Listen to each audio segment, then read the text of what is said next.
өзүн өзү өнүктүрүүдөгү дагы бир каражат. Устат. Жашообузда кыйынчылыктар пайда болуп, жол жоготуп, туңгуйка кептелип калганыбызда бизге жол көрсөтүп, кыйынчылыктардан чыгып кетишибизге жардамын бере турган же кеңешин айта турган адамдарга муктаж болобуз. Булар көбүнчө биздин ата-энелерибиз менен устаттарыбыз. Албетте, адамдын эң алгачкы устаты бул анын ата-энеси. Же болбосо адамдын эң биринчи устаты жана жол көрсөтүүчүсү бул анын атасы. Бирок биз сиздер менен каны биздин каныбыздан болбосо да, бирок бизге атабыздай жакын болгон чыныгы татыктуу устаттар жөнүндө сөз кылабыз. Адам эч качан жашоодо бир нерсени бирөөнүн жардамысыз окуп үйрөнө албайт. Сөзсүз ага үйрөтө турган ортомчу мугалим же устат керек. Мына ошол сыяктуу эле өзүн өнүктүрүүдө дагы бизге мыкты устат зарыл. Кээ бир мыкты жол башчы устаттар сенин уктап жаткан жөндөмдөрүңдү ойготуп, сени шыктандырып, 24 саат уйку менен алек болгон адамды 24 саат окуу, билим жана өзүн өнүктүрүү менен алектенген адамга айлантып коюшат.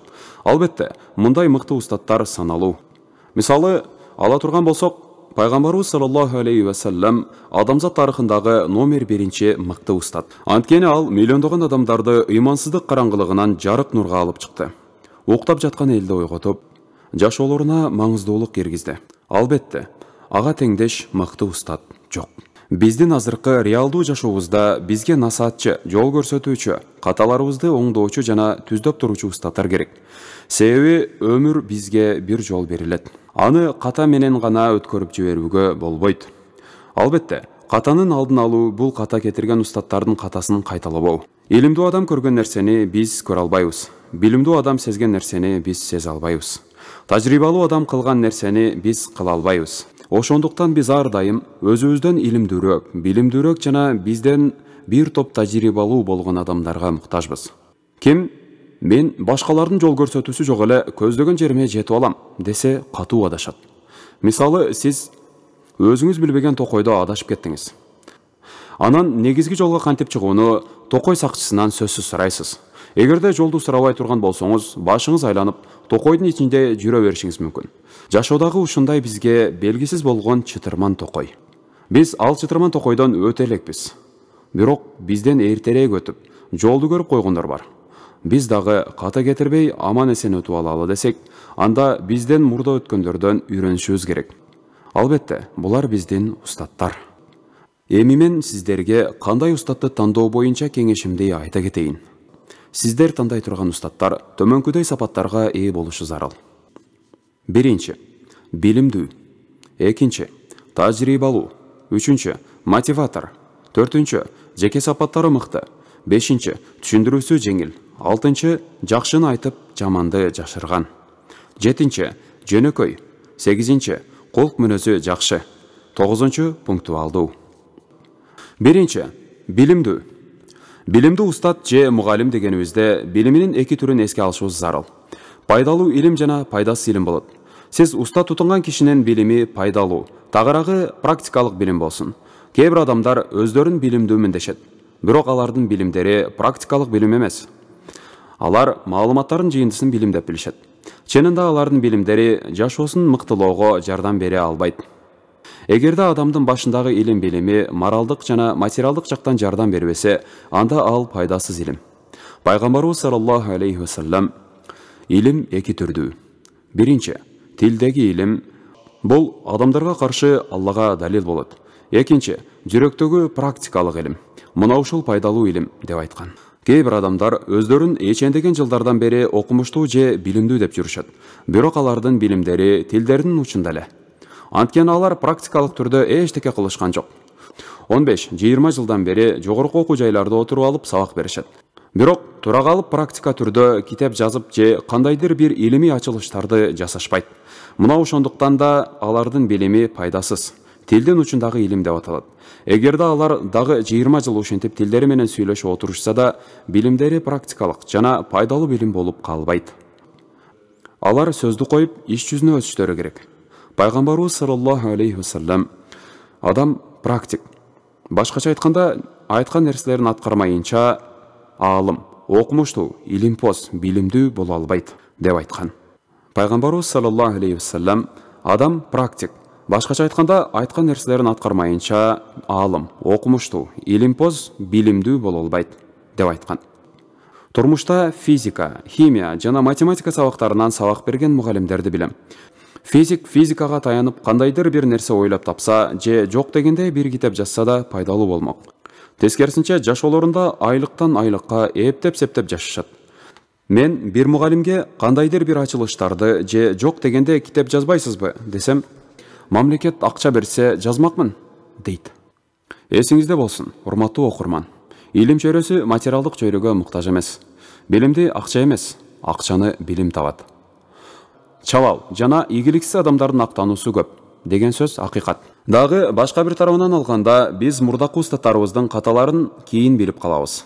Бизге сабак берип жаткан мезгилде суроолорубузга туура эмес жооп берип жүргөнүн кийин түшүнүп калабыз. Ошондуктан сиз тандаган устатыңыз сизден билимдүү жана сиз келечекте мен да ушундай болоюн деген адам болсун. Агай, мына бул кандай болот десеңиз, мына ушул үйгө тапшырма, изилдеп таап келгиле, мен да билип алайын дебеген устатты тандаңыз. Омар радиаллаху анху: мен бул үммөт үчүн тынчсызданган эң кооптуу нерсе эки жүздүү аалым, окумуштуу деп айтканда, эки жүздүү кантип аалым болот деп сурашты. Ал тили менен сүйлөгөн, жүрөгү кара жана иш жүзүндө аткарбаган аалым деп айтты. Бүткүл окумуштуулардын билимин алып, данышмандардын данышмандыктарын алып, акмактардын жолунда жүргөндөрдөн болбо. Халил ибн Ахмад айтат: адамдар төрт түрдүү болушат. Биринчи түр өзү билимдүү экенин өзү билет, практик. Экинчи түр билимдүү, бирок билимдүү экенин өзү билбейт, теоретик. Үчүнчү түр билимсиз экенин өзү билет. Төртүнчү түр билимсиз экенин өзү билбейт. Анысы аз келгенсип билемдеп кыйынсынат. Биринчи түрдөгү бул аалым, аны ээрчи келе. Экинчи түрдөгү бул уктоочу, аны ойготкула. Үчүнчү түрдөгү болсо бул багыт суроочу, ага туура жолду көрсөткүлө. Төртүнчү түр бул билимсиз, анын айткандарын четке каккыла деп айткан. Жогоруда көрсөтүлгөн таблицадагы биринчи түр адамдарды ээрчүүгө жана алардын сөздөрүн угууга болот. Ал эми экинчи түр адамдарды болсо ойготуу зарыл. Анткени алар өздөрүндөгү билимдин жана таланттын барлыгын билишпейт. Үчүнчү түр адамдары билимсиз. Алар өздөрүнүн билимсиз экенин моюндашат. Мындай адамдарды окутуу жана аларга туура жолду көрсөтүш керек. Анткени алар өздөрү туура жолду таба алышпайт.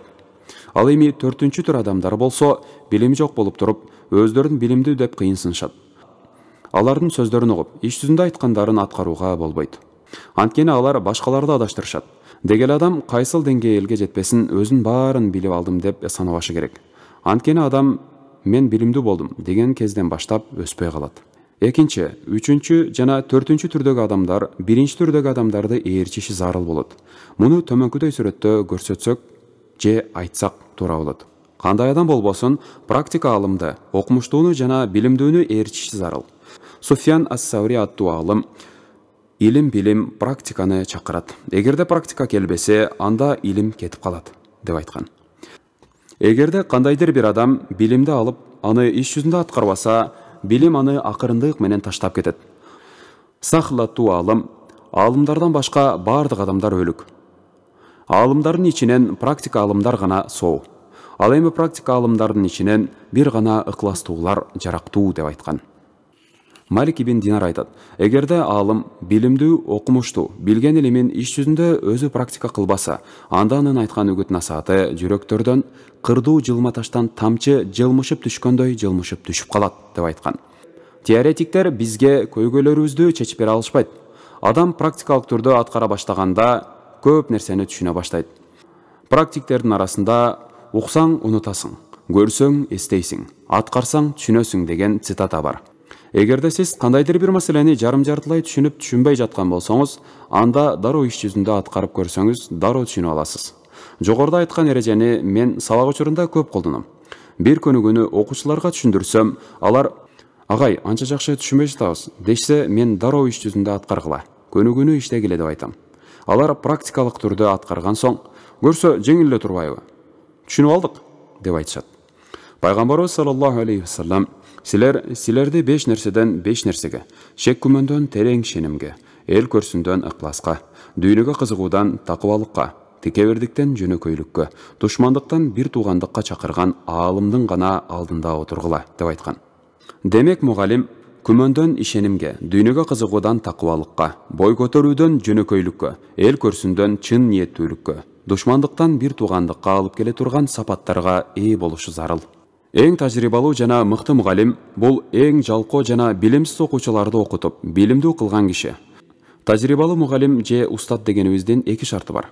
Биринчиси китеп жазган, экинчиси окуучуларды жана шакирттерди чакырган болуусу керек. Китеп жазуу үчүн адамдын башында эң азында 20-25 китеп болушу керек. Ал эми көп окуучуларды окуткан болсо, окуучуга кандай мамиле кылууну билет жана аны кантип окутуу жолун да дароо табат. Кайсы тарамакта иштөөнү кааласаңыз да, сизден жумуш тажрыйбаңыз канча жыл экенин сурашат. Тажрыйбасыз бир иш кылуу өтө кооптуу жана коркунучтуу. Себеби тажрыйбаңыз жок болсо, сиздин биринчи жолу кылган ишиңиз жалаң каталардан куралат. Ал эми мугалимдин тажрыйбасы жок туруп, бирөөлөрдү окутуп башташы бул аларды курмандыкка чалуу дегенди түшүндүрөт. Анткени окутуунун баштапкы этабында мугалим окуучуларды канчалык бир деңгээлде туура эмес же эффективсиз окутуп алышы мүмкүн. Мугалим аны жылдар өтүп, тажрыйбага ээ болгондон кийин түшүнөт. Ал тажрыйбалуу мугалимге айланган соң, биринчи жылы окуткан окуучуларым азыр болсо, жеп жеңил эле окутуп коймокмун деген ойго келип калат.